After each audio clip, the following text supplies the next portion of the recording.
Halo sahabat-sahabatku semua.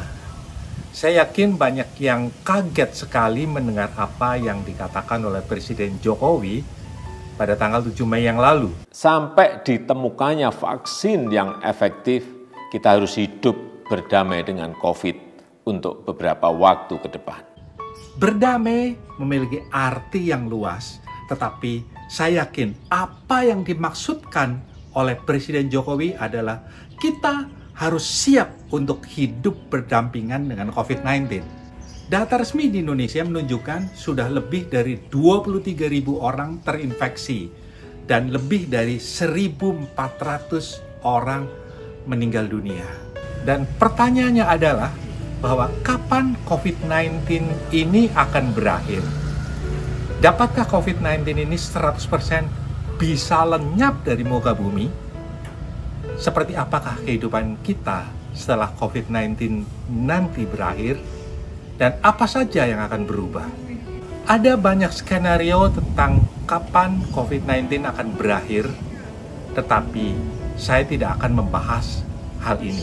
Dalam hal ini, the game changer atau faktor yang dapat merubah arah penyebaran COVID-19 adalah jika vaksin telah ditemukan dan juga telah beredar secara luas.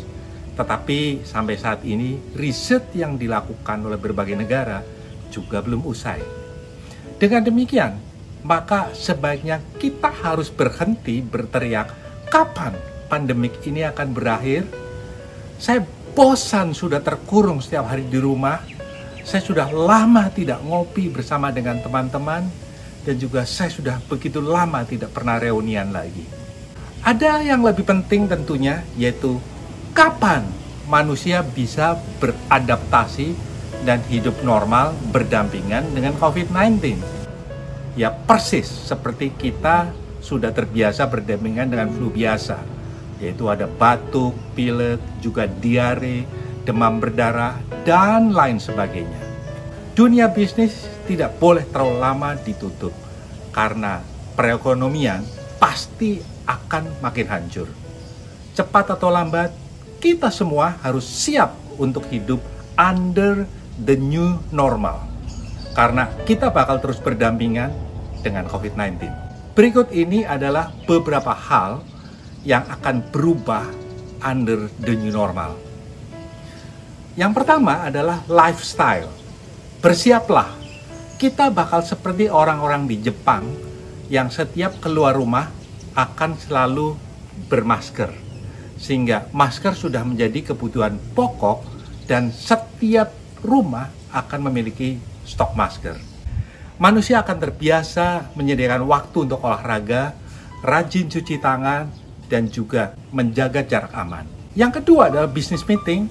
Cara lama akan makin berkurang karena ternyata meeting via Zoom, Meet Google dapat berjalan dengan baik, sehingga travel cost akan turun. Juga dengan pengalaman work from home, maka bisa saja banyak perusahaan akan kurangi sewa office space di premium area dan menggantikannya dengan menyewa satellite office dekat rumah karyawan. Yang ketiga, orang akan makin terbiasa lebih lama di rumah dengan berbagai kegiatannya tentu, dan mereka akan happy-happy saja asalkan income tidak terganggu. Yang keempat, public transport bakal banyak berubah. Kita sudah terbiasa dengan metal detektor, sekarang akan tambah satu lagi, yaitu cek suhu tubuh. Seat arrangement bisa jadi akan berubah demi menjaga jarak antar penumpang. Dan juga tombol-tombol elevator, tombol lift akan berubah dioperasikan dengan kaki untuk kurangi sentuhan dengan tangan. Yang kelima, kebiasaan kumpul-kumpul dalam jumlah besar akan dihindarkan. Sebagai contoh, sepak bola Liga Jerman sudah dimulai 16 Mei yang lalu dan mereka bermain tanpa penonton.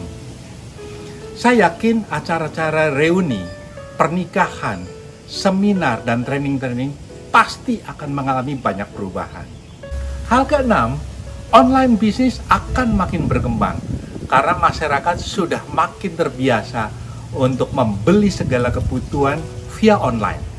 Sebagai contoh, istri saya sudah sangat terbiasa belanja kebutuhan sehari-hari via online. Saya melihat jasa konsultasi dokter, konsultasi hukum, bisnis sudah mulai dilakukan online. Dan hal ini akan makin berkembang karena biaya konsultasi online jauh lebih murah. Hal yang ketujuh, masyarakat akan makin smart dalam membelanjakan uang. Karena semua telah merasakan bahwa hanya karena virus saja income stop. Masyarakat akan makin menghargai nilai uang. Saya yakin semua akan membatasi pembelian barang yang bukan jadi kebutuhan primer. Sebenarnya 7 perubahan di atas dapat dipandang sebagai akibat positif karena ternyata lebih cost efisien. Kehidupan sehari-hari tetap harus berjalan. Kita tidak perlu lagi hidup dalam ketakutan, tetapi tetap harus waspada. Karena pada akhirnya manusia akan menggunakan senjata alaminya, yaitu beradaptasi. Pesan saya, yang pertama, jaga dan tingkatkan imunitas tubuh Anda dengan cara memilih makanan, minuman yang lebih sehat. Yang kedua, sediakan waktu olahraga at least 1 jam 2-3 kali seminggu. Usahakan tidur 7-8 jam setiap malam dengan sleep quality yang baik. Dan sedapat mungkin hindarkan stres. Hiduplah lebih rileks karena stres tidak akan pernah menyelesaikan permasalahan Anda. Kurangi spend uang yang tidak perlu dan berbanyak saving serta investasi. Pilih moda transport yang aman dan sehat, misal jika memungkinkan, biasakan bersepeda. Saya teringat pada saat saya berada di Belanda dan juga di Inggris, sudah sangat lumrah melihat eksekutif mereka berdasi, berjas rapi, pergi ke kantor naik sepeda, dan parkiran sepeda sebegitu luas. Yang keempat, dan ini yang terakhir, mari teruskan kebiasaan kita yang sudah berjalan 3 bulanan ini, yaitu sering-seringlah cuci tangan dengan sabun, lakukan physical distancing, dan selalu pakai masker saat berada di tempat umum dan banyak orang di dekat kita. Stay safe, stay healthy. Saya Gandhi Budiman dari GB Empowering.